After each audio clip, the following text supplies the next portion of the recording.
नमस्कार. ठरलं तर मग मालिकेचा आजचा रिव्ह्यू तुम्ही पाहत आहात. तर आजच्या भागामध्ये अर्जुन लोखंडेंना सोडवून घरी घेऊन येतो आणि जे काही सत्य आहे सर्व घरच्यांना सांगतो. त्यामुळे पूर्ण आजी आता त्यांना काय शिक्षा देईल सदा आणि मैनावतीला हे पाहण्यासाठी एपिसोड पूर्ण पाहायला विसरू नका आणि चॅनलला सबस्क्राईब करायला देखील विसरू नका. तर प्रतिमा झोपलेली असताना सायली आणि पूर्ण आजी प्रतिमाची लहानपणीची गोधडी घेऊन येतात आणि तिच्यावर पांघरतात. त्यामुळे आता प्रतिमाला तिच्या लहानपणीच्या सर्व काही गोष्टी आठवत असतात की कशा प्रकारे पूर्ण आजीने जेव्हा प्रतिमाचे आई आणि बाबा मरण पावले तेव्हा तिचा सांभाळ केलेला असतो आणि लहानपणी कशा प्रकारे तिला त्या गोधडीशिवाय झोप येत नसते. पूर्ण आजीने खास प्रतिमासाठी लहान असताना ती गोधडी शिवून घेतलेली असते.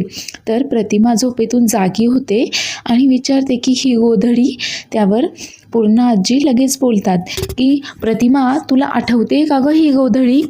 तेव्हा प्रतिमा सांगते, हो पूर्णाई, ही गोधडी मी लहान असताना खास तुम्ही माझ्यासाठी तुमच्या साड्यांची शिवून घेतली होती आणि लहानपणी ही गोधडी माझ्या अंगावर नसेल तर मला झोप देखील यायची नाही. त्यावर पूर्ण आजी सांगते, हो, आणि झोपेत जर ती गोधडी बाजूला झाली तर तू लगेचच जागी व्हायचीस. त्यावर प्रतिमा सांगते, हो, कारण त्यावेळेस मला बाबांचे शेवटचे दिवस आठवायचे, बाबांचं आजारपण ते आठवायचं मला. आणि नंतर थोड्याच दिवसात आई देखील मला सोडून गेली आणि त्यानंतर फक्त तुम्ही मला आधार दिलात. पूर्णाई, त्यावेळेस तू जर मला आधार दिला नसतास तर काय झालं असतं गं माझं? तर पूर्णाई आणि प्रतिमा आता खूप भावूक झालेले असतात. आता प्रतिमा पूर्ण आजीच्या मांडीवर झोपते. तर सायली लगेचच या क्षणांचा एक फोटो काढून घेते.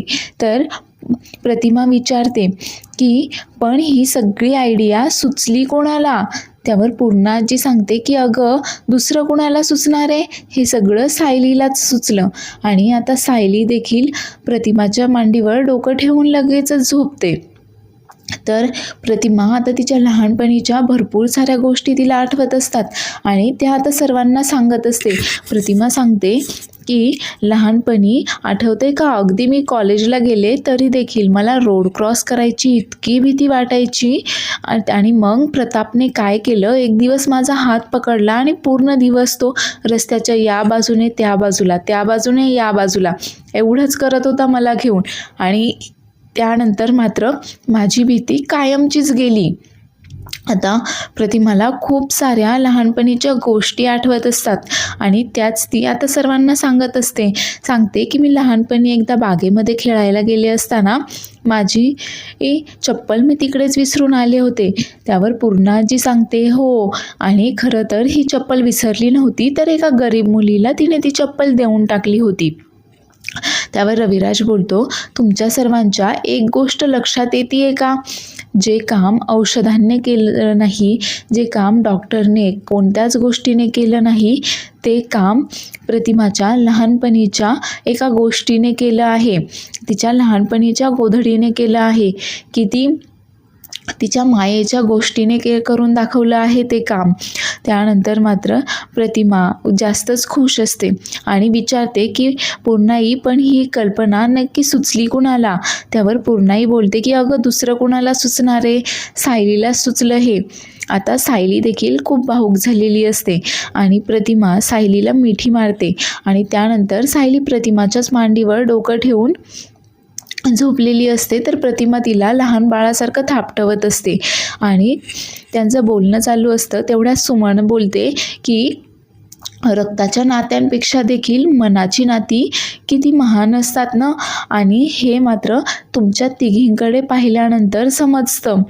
आता सुमन असं बोलल्यानंतर सायलीला मात्र आता मधुभाऊंची आठवण यायला लागलेली असते आणि ती लगेचच प्रतिमाच्या मांडीवरून उठते. त्यावर पूर्णाई विचारते की काय झालं सायली? त्यावर सायली सांगते की मला आता मधुभाऊंची आठवण येते. आणि सुमनला बोलते, सुमन काकू साखर आणता का, इतकी छान गोड गोष्ट घडली आहे तर सर्वांचं तोंड गोड करूयात म्हणून. आणि त्यानंतर सर्व आवरल्यानंतर जेव्हा पूर्ण आजी आणि सायली प्रतिमाच्या घरून निघालेले असतात तेव्हा दोघींचं हेच बोलणं चाललेलं असतं की आज किती छान गोष्ट झाली आहे.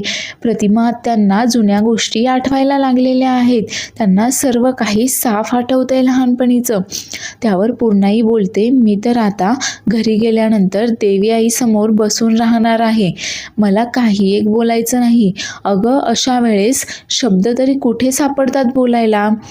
त्यावर सायली सांगते, हो ना, आणि असाच चमत्कार मधुभाऊंच्या बाबतीत देखील व्हावा असंच मला वाटतंय. मला मधुभाऊंची खूप आठवण येते आज. त्यावर पूर्णाई सांगते, हो सायली, मधुभाऊंची चिंता तर आहेच, पण मी गेल्या काही दिवसापासून पाहते काहीतरी वेगळी एक गोष्ट आहे जी तुला खातीये.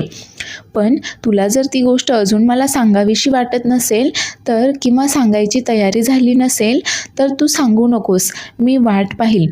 पण तुला जर मधुभाऊंची काळजी वाटत असेल तर तू त्यांना भेटायला नक्की जा. आणि सायली आता मधुभाऊंना भेटायला जाते. तर इकडे सुभेदारांच्या घरी आता संध्याकाळी सर्वजण मस्त गप्पा मारत बसलेले असतात. तर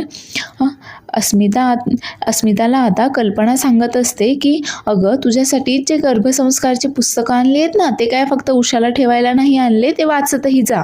तर पूर्ण आजी सांगते, हो, आणि आता रोज सकाळचं तुला चालायला देखील जायचं आहे, त्यानिमित्ताने माझं देखील चालणं होईल. आता मात्र अस्मिता घाबरून जाते की आता आपल्याला तर कामालाच लावलं यांनी. तेव्हा प्रताप बोलतो, हो ना, म्हणजे बाळाचा पण व्यायाम होईल आणि बाळाच्या पणजीचा पण व्यायाम होईल. आणि तेवढ्यातच तिथे अर्जुन सदाशिवला घेऊन येतो. आता सदाशिवचा अवतार पाहिल्यानंतर मात्र सर्वच खूप आश्चर्यचकित होतात.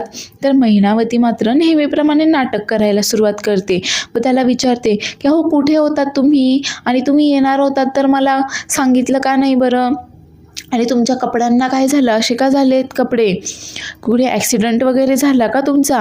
हे आजकालचे रिक्षावाले आणि बाईकवाले ना अजिबातही पाहून गाडी चालवत नाही, असं तसं तिचं बोलणं सुरू असतं. तर सदाशिव तिला खुणावतो की अगं शांत बस, शांत बस, अर्जुनला सगळं काही माहीत आहे म्हणून.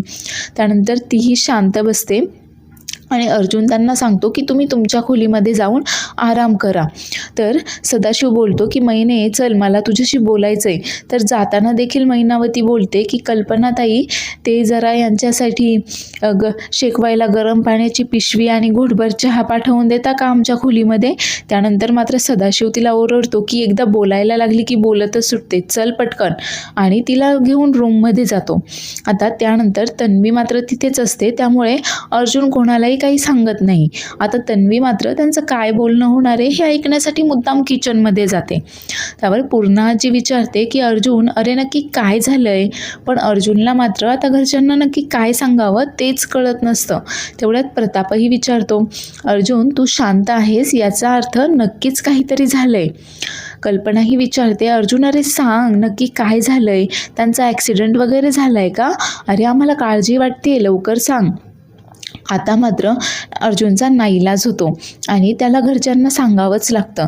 त्यावर अर्जुन सांगतो की त्यांचा ॲक्सिडेंट वगैरे काही एक झालेलं नाही आहे. त्यावर अस्मिता बोलते, अरे पण त्यांचा किती लागलं आहे त्यांना, त्यांचा ॲक्सिडेंट नाही झाला, मग नक्की काय झालं आहे. त्यावर अर्जुन सांगतो की ॲक्सिडेंट वगैरे काही झालेला नाही आहे, पोलिसांनी बेदम मारलं आहे त्यांना. आता पोलिसांनी मारलं आहे हे ऐकल्यानंतर मात्र सर्वच जण खूप आश्चर्यचकित होतात व त्यांचा तर विश्वासच बसत नसतो की नक्की काय झालं आहे. आणि ते अर्जुनला विचारत असतात की अर्जुन अरे नक्की काय झालं आहे, आम्हाला व्यवस्थित सांग. त्यावर अर्जुन सांगतो की मी आणि चैतन्य एका केसच्या संदर्भात पोलीस स्टेशनला काही कामानिमित्त गेलो होतो आणि तिथे आम्ही पोलिसांना यांचा फोटो दाखवला आणि यांची काही माहिती मिळते का ते विचारत होतो. तर तेव्हा आम्हाला तिथे समजलं की पोलिसांनी यांना चोरीच्या केसमध्ये अटक केलेली होती. यांनी दारू पिण्यासाठी पाकीट मारलं होतं, तसंच एका दुकानाची काच देखील फोडली होती. आता हे सगळं झालेला प्रसंग अर्जुन आता घरच्यांना सांगत असतो आणि कोणाचाच यावर खरं तर विश्वास बसत नसतो. तर तन्वी मात्र विचारत करत असते की माझ्या बापाने तर घमेलभर माती खाल्ली आहे आणि आता हे सगळं काही मला निस्तारावं लागणार आहे. आता हे सर्व काही माझ्यापर्यंत येणार आहे.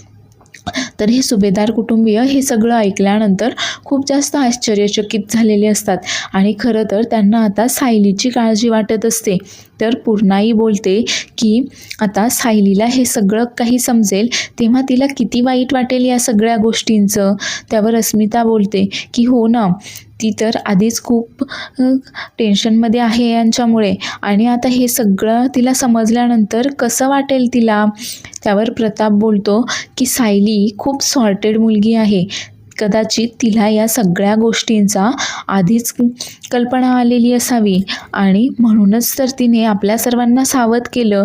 आता प्रताप पुढे काही बोलणार तेवढ्यातच तन्वी तिथे असल्यामुळे अर्जुन प्रतापला खुणावतो आणि प्रताप देखील शांत होतो. तर सायली आता इकडे मधुभाऊंना भेटण्यासाठी हॉस्पिटलला आलेली असते आणि मधुभाऊंचा हात हातात घेत सायली मधुभाऊंशी बोलत असते की माझे बाबा तर तुम्हीच आहात. मला ते लोखंडे माझे बाबा आहेत असं मला अजिबात देखील वाटत नाही आहे. तुम्ही लवकरात लवकर बरे व्हा आणि आता घरी या. आणि सायली तिथून जायला निघते आणि तेवढ्यातच मधुभाऊंची तब्येत अचानक बिघडते. आता सायली देखील खूप घाबरून जाते, गडबडून जाते. ती लवकरच डॉक्टरांना बोलवते आणि अर्जुनला देखील फोन करते. तर पुढील भागामध्ये आपण पाहणार आहोत की सदा आणि मैनावती आता या सुभेदार कुटुंबियांची माफी मागत असतात. तर मैनावती बोलते की एवढ्या वेळेस आम्हाला माफ करा, असं व्हायला नको होतं, आमची चूक झाली, आम्हाला माफ करा. त्यावर सदाशिवही बोलतो की हो, परत माझ्या हातून असं काही होणार नाही, एवढ्या वेळेस आम्हाला माफ करा म्हणून. तर पूर्णाई बोलते की आतापर्यंत आम्ही तुम्हाला माफच केलं आहे, पण आता मात्र अति झालं आहे आणि त्यामुळे यावेळेस तुम्हाला माफ करून चालणार नाही, तुम्हाला शिक्षा ती झालीच पाहिजे. आणि तेवढ्यातच अर्जुनला सायलीचा फोन येतो की मधुभाऊंची तब्येत अचानक बिघडली आहे. तर अर्जुन लगेचच हॉस्पिटलला जायला निघतो. तर सायली इकडे खूप घाबरून गेलेली असते आणि हॉस्पिटलमध्ये ती देवी आईचा धावा करत असते. ती देवी आईला विचारत असते की माझ्याच बाबतीत तू असं का करतेस, तू मधुभाऊंना कधी बरं करणार आहेस, माझी अजून किती वेळ तू परीक्षा घेणार आहेस. आणि ती मनाशी निश्चय करते आणि आता अनवाणी पायाने ती देवी आईच्या मंदिराकडे निघालेली असते. तर अर्जुन तिला समजावत असतो की आपण गाडीतून जाऊयात किंवा तू चप्पल घाल. त्यावर सायली सांगते की नाही, मी मधुभाऊंसाठी देवी आईचा धावा केला आहे, मी तिला साकडं घालणार आहे आणि त्यासाठी मला अनवाणी पायानेच जावं लागेल. तर चॅनलला सबस्क्राईब करायला विसरू नका.